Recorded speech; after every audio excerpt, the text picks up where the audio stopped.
Hello, I'm going to try something out new tonight. So this is Alfred here, and I do fantasy writing. I do Devi writing for DLF, and I also love Devi analysis. And there's a whole lot of people online and on Twitter that are talking about players and their potential in the NFL and what it means for Devi and Dynasty and rookie drafts and all this stuff. But as I've gotten into this, I've of course started following college football more, and I want to, know what's going on Saturdays during the games and everything like that. And so I've gotten into DFS college, which to me is a bit of an untapped market. I don't see a whole lot of good college analysts in terms of fantasy and what that means for what the players are going to do on the field. I mean, certainly we evaluate them for a skill set and what it means for their NFL future. We're going to do a little video here about the college football slate for week 8. And going to look at it through the lens of a DraftKings lineup.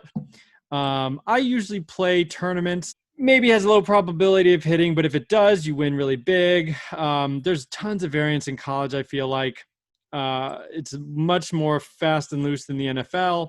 And so I like that variance in a tournament rather than trying to play it safe, so to speak, with a cash game lineup. So one thing I did to prepare for this was look at college defenses on the slate and what they are allowing to their opponents to try and find maybe some hidden gems for this week. The games we have on the main slate are Auburn at Ole Miss, Kansas at Kansas State, Oklahoma at Texas Christian, Syracuse at Clemson, FSU at Louisville, NC State at UNC, Bama at Tennessee, Baylor at Texas, Iowa State at Oklahoma State, Notre Dame, Pittsburgh, Vatech, Wake, and Kentucky at Missouri. And so what I wanted to do was look at the defenses and see who is the most generous defense on the slate, target, and, to start building my roster in terms of what kind of stack I might be interested in. So the first thing I did was Ole Miss is the worst defense, maybe in the country, without a doubt, the worst defense on this slate. Just to give you an idea, yards per pass attempt, they are allowing 9.7. The next closest is Missouri at 8.9. In addition to that, they are not only the worst pass defense, but also the worst run defense, allowing 6.1 yards per attempt. The next closest is Texas Christian at 5.9. But the difference is Ole Miss is allowing the third highest attempts at 43 per game and also giving up that many yards per attempt, whereas Texas Christian gives up a decent amount per attempt, but only has allowed opponents to run the ball 30 times per game, probably because they play slow in general. Ole Miss absolutely just bonkers in how bad they are on defense. They are allowing, as a total, 7.7 yards per play. The next closest team is 6.5 yards per play on the whole. And just to give you an idea, so that's 1.2 yards per play difference. You have to go down 13 more spots to get the same difference that Ole Miss has between they're the worst and the next worst, which is Florida State. Without a doubt, they are the worst defense that a team will play on this slate. That presents a nice opportunity, I think, for us because they play a team that people don't really think of when they think of offense, and that's the Auburn Tigers. Bo Nix, not very good. He's not really on my Devi radar, so to speak. He's got major accuracy problems. He just hasn't been very good. I would take literally anyone against this defense, though. Bo Nix, I'm going to pair him with his pass catchers. Seth Williams, who everybody kind of knows Seth Williams in the college football world. He's the big, giant alpha type X receiver. He's probably got the best NFL prospects of anybody on this team. He's having a nice season. He's got over 30% of the team's passing yards, not quite as much of the receptions as his teammate, Anthony Schwartz. So Anthony Schwartz has 27 receptions. Seth Williams comes in with 16. Still not bad. I think it's in the 20% range of the team's completions go to Seth Williams. But he does lead the team in receiving yards with 290 and 2 touchdowns on the season. So I really like Seth Williams in this matchup. But the other one that, I don't know if it's going to go a little overlooked is Anthony Schwartz. But I have no problem going Schwartz and Williams. Schwartz leads the team with 27 receptions. He's been one of Bo Nix's favorite targets. And I just want Auburn in this lineup. And so I have no problem going with 2 Auburn pass catchers. And then also we're going to finalize it with Tank Bigsby, who comes in at 6,500 price tag. But the guy, I mean, this is just a total smash spot. I've already described to you how horrible the Ole Miss defense is. Bigsby has taken control of this backfield. 24 touches 2 weeks ago for 162 yards against Arkansas. And then last week he had 16 carries. He did not get any receptions, but he still crossed 100 yards and scored a touchdown. So last 2 weeks, he's seen over 15 touches per game, 11 receptions over the last 3 weeks. He's definitely used in the passing game. He's commanding 20 and 16 carries last 2 weeks, and he's produced like crazy. I don't think there's any way they go back to anybody else. Tank Bigsby's the man. He looks incredible. He catches the passes out of the backfield. So I've got a 4-man Auburn stack: Bo Nix, Tank Bigsby, Seth Williams, Anthony Schwartz as my core. So then I go and I look at who else can I cherry pick from some of these other games that I think are priced well and then have a big potential for blowing up. And let's start with the Louisville Cardinals, who play FSU. I already mentioned before, they have the second worst yards per play allowed on the slate. More specifically, they are the 4th worst defense at yards per attempt in the passing game, allowing 8 yards per attempt. They also are the 5th worst total yards per game. And they're just not very good. I think Louisville is going to be able to take advantage of them. And then the biggest thing is Tutu Atwell has remarkable share of the receptions, yards, everything you want to say for Louisville. And when I'm thinking of targeting a player, I want to target a guy where if that offense goes off, he is getting the majority of all those looks. He's got 29 receptions off of Cunningham's 89 completions. So let's just do that real quick. 32% of the passes are going his way, which is huge. He's got 321 yards out of 1118. 28% of the passing yards. He also shares the lead in touchdowns with 4. It's just, if this offense is going to go off, it's going to be through Atwell. And so I really like that. I think he's a pretty nice price at 6,300. Kenneth Walker from Wake Forest is going to be my other running back, and he fit in there nicely. I really we'll touch on this in my next lineup that we talk about here. But Wake Forest is a sneaky play, in my opinion. Vatech, known for their defense historically, has actually been pretty terrible on defense. On this slate, they allow the 4th most yards per play. Specifically, they allow the 4th most yards per carry. Kenneth Walker gets a lot of volume. So you've got a guy who might be a little bit underlooked. And in the last 3 weeks, he's got, I don't know what happened. He's got 27 carries against North Carolina State. He had only 11 carries, but they played Campbell, blew them out, and did not need Kenneth Walker. But then against Virginia, he had 23 carries. The only downside is that he's not really used in the passing game, but we're talking about a guy who's going to push probably 25 carries. I would imagine he's a very good bet to get over 100 yards. And he's 7,200 they're at home against a team that is not very good on the run defense. So I just kind of like him. He kind of fit. I'll go over the other 2 guys that I have in this lineup, and Walker just kind of fit. I think that Wake is a bit of a sneaky play, and we'll go over a couple more in the other lineup. But finally, to round out the lineup here, I picked 2 players from UNC, kind of a little bit of a UNC stack. I always like to, most of the time I should say, I like to pair a receiver with a quarterback, especially in these college lineups. You're doing super flex, and so you want another quarterback and one of their receivers, hoping that game goes off. And so what I've got here is UNC Tar Heels. So we're going to go Sam Howell as the super flex. And that's because NC State is, sneakily allowing a ton of volume. Their yards per attempt is not that impressive, but they do allow the third most passing attempts on the slate. So far this season at 39.4 attempts. So if you're telling me Sam Howell is going to get almost 40 attempts, I am thrilled with that. I just think Sam Howell is good. I think the UNC offense is good. And if they're playing a team that's allowing a lot of volume through the air, very happy to roll with that. Also, a little bit sneaky. We're always thinking in tournaments, something that might not be too obvious.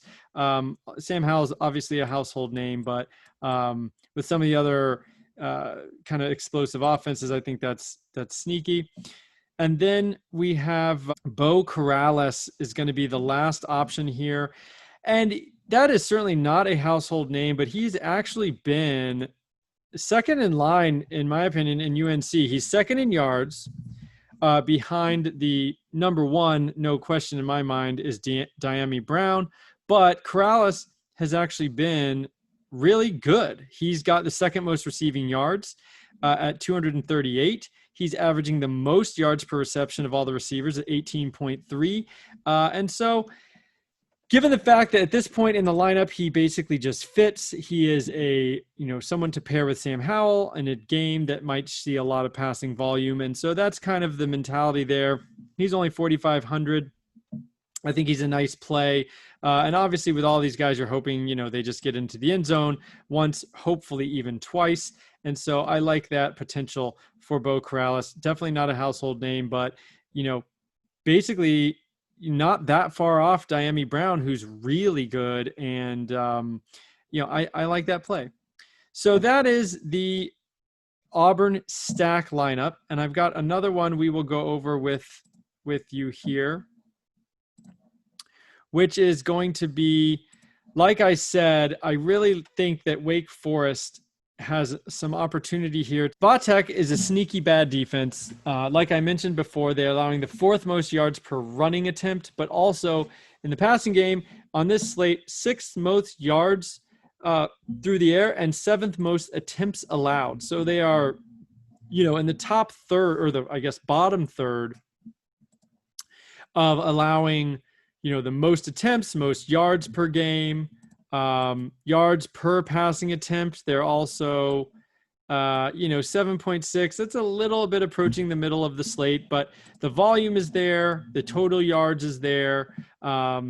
And no one's really going to look at, I don't think, Wake Forest Vatek and want to, really play a lot of players from that game, but they are dirt cheap. Sam Hartman, the quarterback for Wake Forest, who's actually having a nice year, he just doesn't get a ton of volume, which could change in this particular contest. But he's actually been pretty efficient and a quality player, completing 62% of his passes. And more importantly, for the second year in a row, he is averaging a healthy 8.9 yards per attempt, and last year was 8.6. So he's actually been good, just not really a lot of volume there. But like I said, the point of this is hoping that volume increases in this game.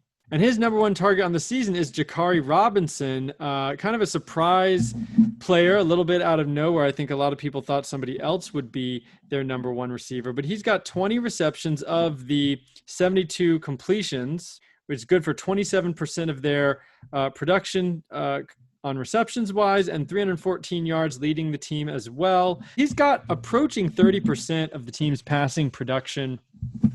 Only one TD, but TDs are not always super predictable. I'll go with the receptions and the yardage. He's only 4,600. So if you think this game, the concept here is that the Wake Forest game goes a little bit over what everyone thinks, and that's a little bit of a score fest.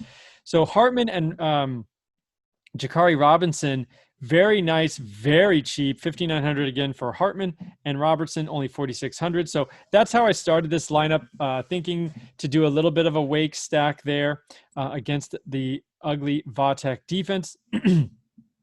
We're going to put Seth Williams in there. I've already gone over him. We're going to put Tank Bigsby in there. I've already gone over him.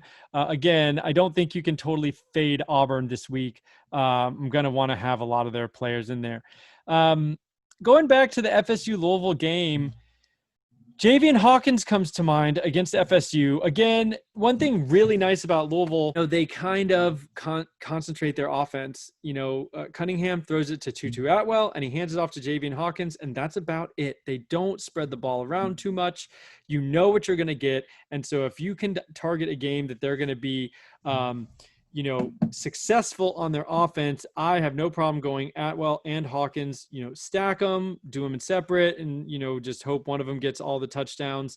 But yeah, really like Hawkins. He's only 6,600. And the other thing I forgot to mention when I was talking about Atwell is that they were terrible last week against Notre Dame, but you expect that against Notre Dame. Now they get FSU. They're at home. This could be a really nice bounce back game against a pretty bad FSU defense who's feeling fat and sassy after beating UNC coming into Louisville. And I think they are not very good and are going to get a rude awakening from the Cardinals. And then with all this saving, with the Wake Forest stack, Seth Williams is only 4,900.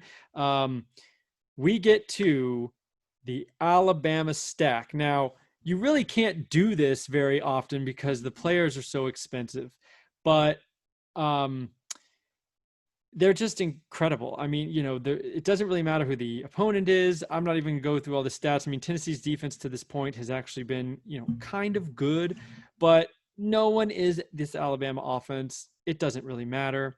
I kind of like that they're on the road. Maybe Tennessee finds a way to make it a little bit closer so it's not such a blowout. But, I'm not that worried about an SEC blowout. When you see some of these games, and say if Bama against like Central Arkansas, they are going to rest starters against a team like Central Arkansas or something like that.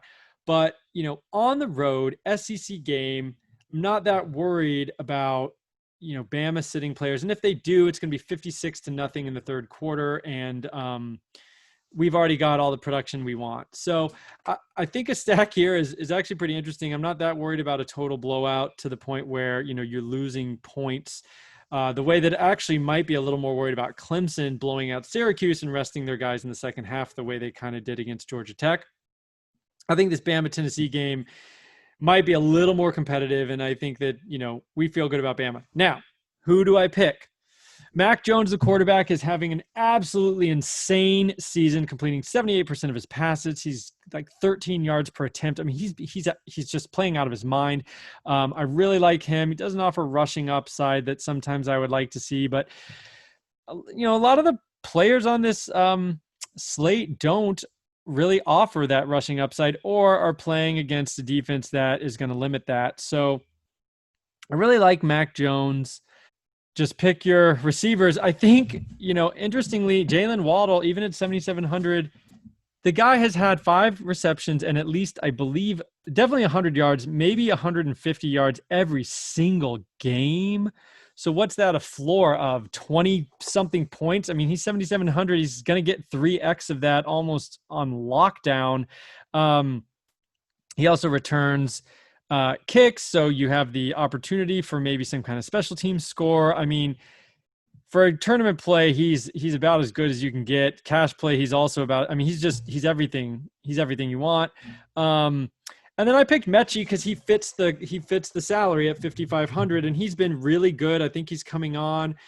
He's the third option, and if it does turn into a blowout, maybe he gets a couple catches in the second half because he is the third in line for that team.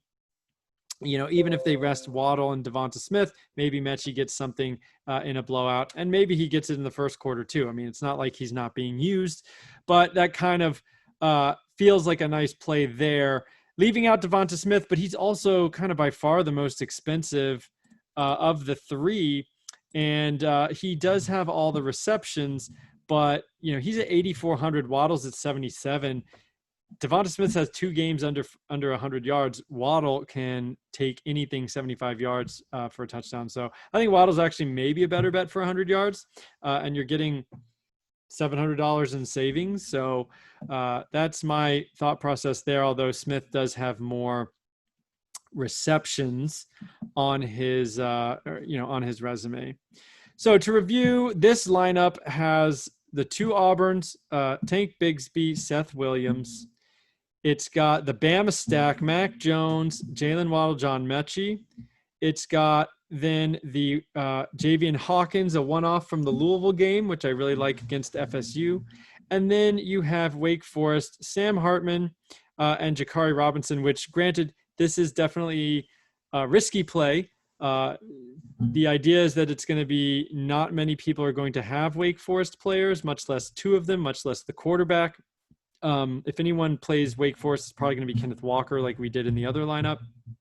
So I think it's worth a shot. You got to be a little different in these tournaments. And I certainly think that lines up as kind of an interesting contrarian, if you will, play. So there you have it. Other teams that I like are, and I probably will do some more tinkering and add some more lineups, but Missouri pass defense is absolutely atrocious. The issue is they get Kentucky that wants to run the ball with Terry Wilson. He does not get a ton of passing volume.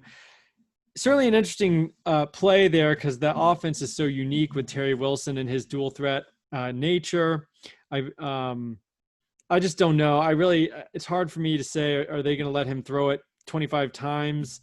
And if he doesn't throw it 25 times to exploit that bad pass defense, is it going to kind of just not manifest in fantasy points? I'm not sure what I think about that just yet. Iowa State allows the third most yards per attempt in this slate through the air.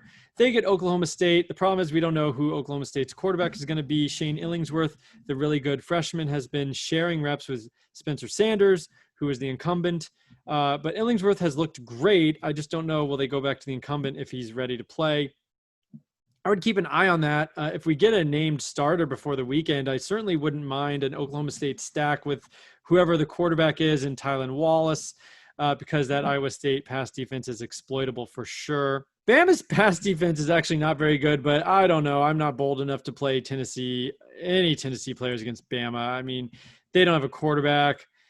They've got to figure out their quarterback. Until then, I would only really want to play them against super soft defenses. Let's see. Louisville is not the best defense in the world, a little bit of a pass funnel, but who are you going to play from the FSU? I mean, I don't want to play Jordan Travis or whoever that is. Tamarian Terry is out. So not loving that. Oklahoma gets TCU, which I don't really love that matchup. I mean, TCU's defense is just pretty nasty. Rattler's a great player. They have a great offense, of course, but I don't know. TCU plays slow. TCU allows the fewest pass attempts per game at only 26. They allow the second fewest rush attempts per game at only 30. And so that means they allow the fewest plays per game at only 56 on this slate. For the cost you're going to have to play for Oklahoma, I just think that's not really optimal. I mean, I don't know what you're hoping for. You're playing against like the slowest, most grinded out defense on the entire slate. I don't love that. The Texas defense is really bad, but the Baylor offense is also really bad. So I don't know what to do about that. Some Baylor players might be interesting contrarian plays. I may tinker with that as we go forward.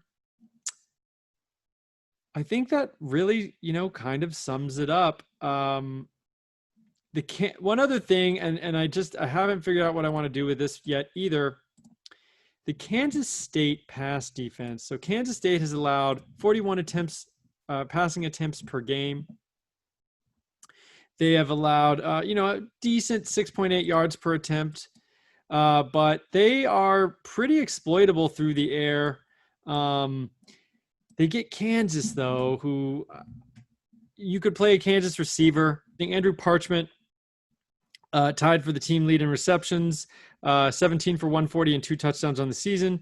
Kwame Lassiter, 15 receptions, so a little bit less, but 171 yards, leads the team. And I think either one of those guys are certainly interesting one-offs. I'm not sure if I want to play the Kansas quarterback. Nobody's averaging more than 5.2 yards per attempt for the offense. But it could be certainly an interesting one-off if you want to throw Parchment and Lassiter in there. Both of them are very affordable in the 4,000 range, near the bottom of the 4,000 range, I think, as well. So that is something I may toy with, do a one-off Kansas receiver. Other than that, I think we hit most of the exploitable offenses, exploitable defenses and their opponents. And then as a word to the wise, I mean, I would completely stay away from Pitt, Notre Dame. I would stay away from, I mean, you don't want to play any Syracuse. Clemson's going to run all over Syracuse. They're going to run over them, pass them, do whatever they want. Trevor Lawrence could certainly throw 5 touchdowns in the first half again. He could also throw 2 and they get a defensive score or something like that and rest him in the second half.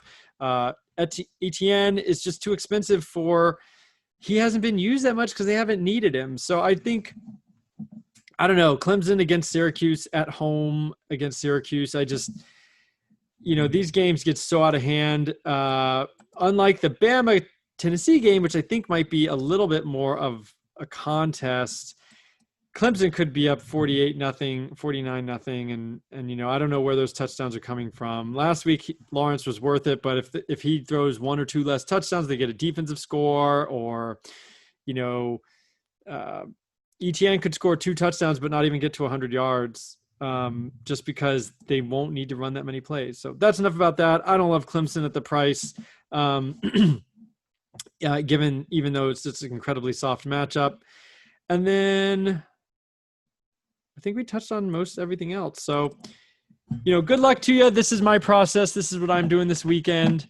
And I'm by no means a DFS expert when it comes to college, but I haven't seen a whole lot of information out there. So I thought I would do this, and hopefully you found it helpful. Leave something in the comments. I might try to do this more frequently. You can follow me on Twitter at AL_FF_RED. And I will see you out there. Happy lineup building.